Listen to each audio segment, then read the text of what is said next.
Hello students, आज हम करने वाले हैं टीजीटी संगीत वादन का पेपर।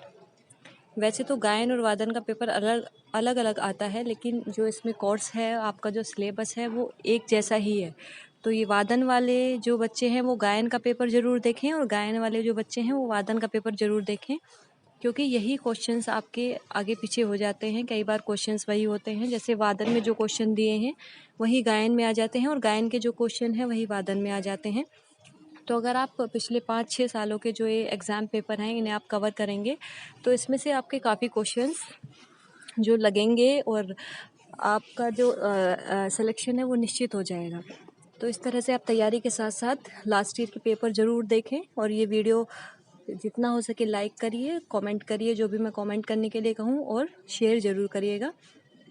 अब हम कराने जा रहे हैं आपको संगीत वादन का पेपर। तो इसमें देखते हैं आपका पहला क्वेश्चंस क्या है। राग भोपाली को किस ठाट में रखा गया है। देखो, जैसे ये राग भोपाली के बारे में पूछा गया है, वादन में, गायन में भी पूछा गया था, तो इसे कल्याण ठाट में रखा गया है। रुद्र ताल में कितनी मात्राएं हैं। रुद्र ताल में 11 मात्राएं हैं। धमार ताल में मात्राओं की संख्या है 14। प म ग रेसा, ये क्या सूचित करता है, कौन सा राग। ये है बिहाग राग, क्योंकि इसमें ग म ग की संगति आ रही है और माँ तीव्र भी लग रहा है और शुद्ध भी। इनमें से कौन सा राग कल्याण ठाट में नहीं है। शंकरा जो है वो बिलावल ठाट का राग है। वादी और संवादी स्वरों का सामान्यतः संबंध कैसा होता है। इनका जो संबंध कैसा होता है, सामा या सापा, सामा या सागा। सागा का नहीं होता, ग प या सागा का भी नहीं होता। सामा और सापा क्रमशः वादी संवादी हो सकते हैं, तो इसका ऑप्शन ए सही है। इसी तरह आप क्वेश्चंस पेपर सोल्व करिए और जो भी आपने थ्योरी पढ़ी है उसी की प्रैक्टिस सेट आप करिए। बुक्स भी आती हैं, टीजीटी प्रशिक्षित स्नातक की काफ़ी बुक्स आती हैं जिसमें काफ़ी प्रैक्टिस सेट दिए होते हैं, तो उन्हें आप सोल्व करिए। कर्नाटक संगीत में राग वर्गीकरण के लिए क्या प्रसिद्ध है। राग वर्गीकरण के लिए मेलकर्ता नाम प्रसिद्ध है। एक ग्राम की कितनी मूर्छनाएं हैं। एक ग्राम से 7 मूर्छनाएं बनती हैं और तीनों ग्रामों से 21 मूर्छनाएं कुल बनती हैं। किस स्वर को अध्वदर्शक स्वर कहते हैं। मध्यम को अध्वदर्शक स्वर कहते हैं। रागांग राग किसकी प्रस्तावना है। ये नारायण मोरेश्वर खरे जी की प्रस्तावना है। उन्होंने ही रागांग पद्धति का प्रचलन किया। किस स्वर के पर्दे मुश्ताक अली खां के सितार में प्रयुक्त नहीं थे। तो इसका आंसर आप मुझे कमेंट बॉक्स में बताएंगे, सितार वाले बच्चे जो भी हैं। पंडित निखिल बनर्जी का संबंध किससे है। निखिल बनर्जी का संबंध सितार से है। अब जो हमारे वादन में 2 तरह के स्टूडेंट्स आ जाते हैं, सितार वाले और तबले वाले। तो तबले वाले भी सितार का अध्ययन जरूर करें और सितार वाले तबले का अध्ययन जरूर करें। इनमें से क्वेश्चंस बहुत बनेंगे कि सितार के बारे में पूछा जाएगा, उसके पर्दों के बारे में, उसके जितने भी तारों हैं उनके बारे में पूछा जाएगा। इसी तरह तबले से संबंधित भी क्वेश्चन बनेंगे। तो दोनों ही स्टूडेंट्स दोनों चीज़ों का अध्ययन अच्छे से करेंगे। प्राचीन संगीत शास्त्रकारों ने शुद्ध मध्यम को किस श्रुति पर स्थापित किया। 13वीं श्रुति पर इन्होंने स्थापित किया। एक ताल में कितने विभाग होते हैं। 6 विभाग होते हैं। इनमें से कौन सा स्वर राग में अनुपस्थित नहीं होता। सा स्वर कभी भी राग में अनुपस्थित नहीं होता। इनमें से कौन सा वाद्य समान आवर्ती या स्वर सप्तक पर आधारित है, यानी कि जिसका स्केल जो है वो समान रहता है, उसे हम तानपुरे सितार की तरह चढ़ा या उतार नहीं सकते। वो होता है बैंजो। ये हमारा हारमोनियम की तरह का ही एक वाद्य होता है। चढ़ते हुए क्रम में सही श्रुति समूह को चुने। जो चढ़ते हुए क्रम में है, मंदा प्रसारणी प्रीति रक्ता, यानी कि नीचे से ऊपर को जो हमारी श्रुति क्रम है उसको हमें चुनना है, तो इसका डी ऑप्शन सही है। बड़े से छोटे आकृति के क्रम में व्यवस्थित करें। ये इन्होंने वाद्यों की दे रखा है, तो इसका आंसर आप मुझे कमेंट बॉक्स में देंगे कि कौन सा वाद्य इसमें छोटा है, कौन सा बड़ा है। नेक्स्ट क्वेश्चन है, झाला किस लय से संबंधित है। झाला द्रुत लय से संबंधित है। इनमें से कौन से राग में रे पा की संगति प्रयुक्त है। रे पा की जो संगति है वो कामोद राग में आती है। षाढ़व संपूर्ण जाति के राग में कितने स्वर लगते हैं। षाढ़व में 6 और संपूर्ण में 7, तो इसका ऑप्शन सी सही है। सरोद का वादन किससे किया जाता है। सरोद का वादन जवा से किया जाता है। संगीत वाद्य यंत्र को कितने वर्गों में विभाजित किया गया है। ये 4 भागों में विभाजित किया गया है, तत्वाद, सुशीरवाद, अवनद्ध और घन। इनमें से कौन सा राग समूह बिलावल ठाट से है। तो जो है वो है शंकरा बिलावल से है, दुर्गा बिलावल से है, देशकार भी बिलावल से है, तो इसका जो ऑप्शन है वो ए सही है।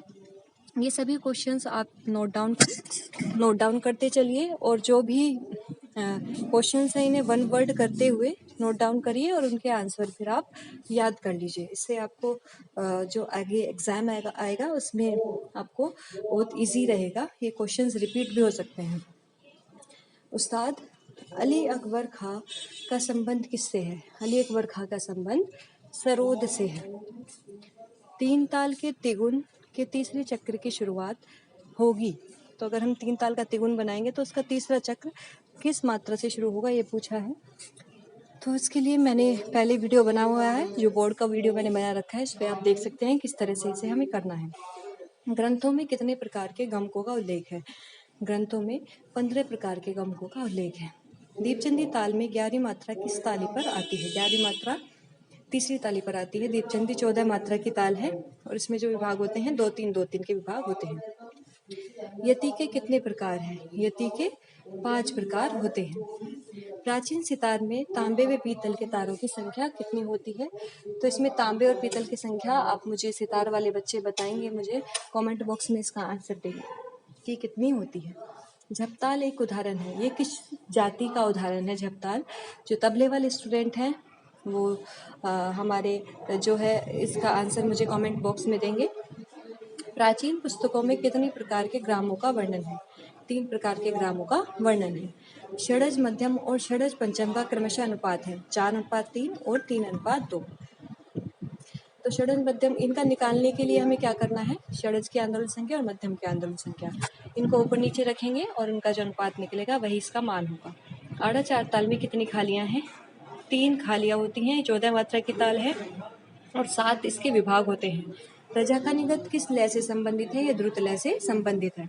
चिकारी के दोनों तार किस स्वर में मिलाए जाते हैं? ये मध्यसा और तारसा में मिलाए जाते हैं। सितार के 6ठे नंबर और 7वें नंबर के तार होते हैं। छोटी चिकारी का तार 6ठे नंबर का और 7वें नंबर का जो तार है वो बड़ी चिकारी का तार कहलाता है। प्राचीन शुद्ध गंधार आज के समय में है कोमल गंधार। कहा भी जाता है कि प्राचीन समय का जो बिलावल ठाट था वो आज के काफी के समान है। संगीत के इतिहास में राग शब्द का सर्वप्रथम उल्लेख किस ग्रंथ में हुआ? वो बृहददेशी में हुआ और किसने किया? मतंग ने किया। इनमें से कौन से राग में पारे की संगति प्रयुक्त होती है? आप मुझे इसका आंसर कमेंट बॉक्स में देंगे कि किस राग में पारे की संगति प्रयुक्त होती है। सितार के दूसरे तार को कौन सा तार कहा जाता है? तीसरा तार जो होता है उसे जोड़ी का तार कहा जाता है। तानपुरे के पहले तार को आवश्यकता अनुसार किस स्वर में मिलाते हैं? पहले तार को आवश्यकता अनुसार हम मंद्रमा में भी, पा में भी और नी में भी, तीनों स्वरों में मिलाते हैं। तो इसका डी ऑप्शन है दिए गए तीनों, क्योंकि जैसे राग में जैसे स्वर लगते हैं उसके अनुसार ही हम पहले तार को, तानपुरे के पहले तार को मिलाते हैं। अगर पा वर्जित है तो माँ में मिलाते हैं, अगर माँ भी वर्जित है तो हम फिर से नी में मिलाते हैं, जैसे पूरिया राग। इनमें से मृदंगाचार्य कौन है? मृदंगाचार्य हैं नाना पानसे, नाना साहब पानसे। राग बिलावल का संवादी स्वर है गा और इसका जो वादी स्वर है वो है धा, तो यह उत्तरांग प्रधान राग है। बाया ड्रम या डग्गा, इनमें से कौन से बोल बजाए जाते हैं? जो हमारा तबला होता है उसका जो लेफ्ट हैंड वाला जो जिसे डग्गा बोलते हैं तबले को, उस पर कौन सा इनमें से बोल बजाया जाता है? उसमें बजाया जाता है गे, और सभी ये बोल सीधे हाथ से बजाए जाते हैं। कितने प्रकार के नाद हैं? 2 प्रकार के नाद हैं, आहत और अनाहत।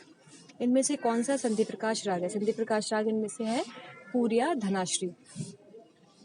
किन 2 तालों का योग 25 मात्राएं होती हैं? इनमें जो है पंचम सवारी है 15 मात्रा की और झपताल है 10 मात्रा की, तो इन दोनों का योग 25 बैठा है। और सभी तालें आप देख सकते हैं, जैसे धमार 14 मात्रा की है, दादरा 6 मात्रा की है, कहरवा 8 मात्रा की है, सूल ताल 10 मात्रा की है, तिलवाड़ा 16 मात्रा की है, पंचम सवारी 15 मात्रा की। तो सभी तालों का परिचय भी आपको याद होना चाहिए और पता होना चाहिए कितनी मात्रा की हैं, कितने विभाग हैं, कितनी खाली हैं, कितनी ताली हैं।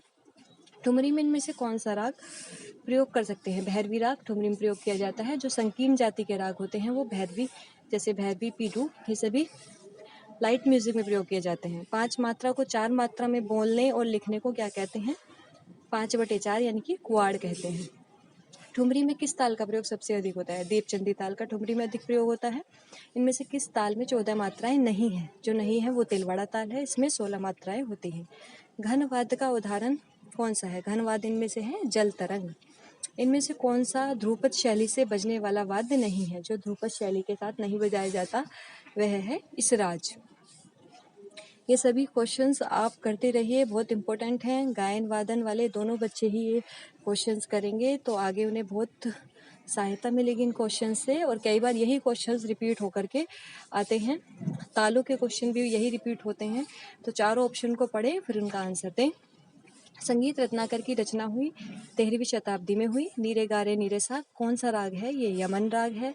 लय के प्रकार हैं 3, विलंबित, मध्य और द्रुत। सितार से मिलता जुलता वाद इनमें से कौन सा है? तो आप मुझे इसका कमेंट बॉक्स में आंसर देंगे।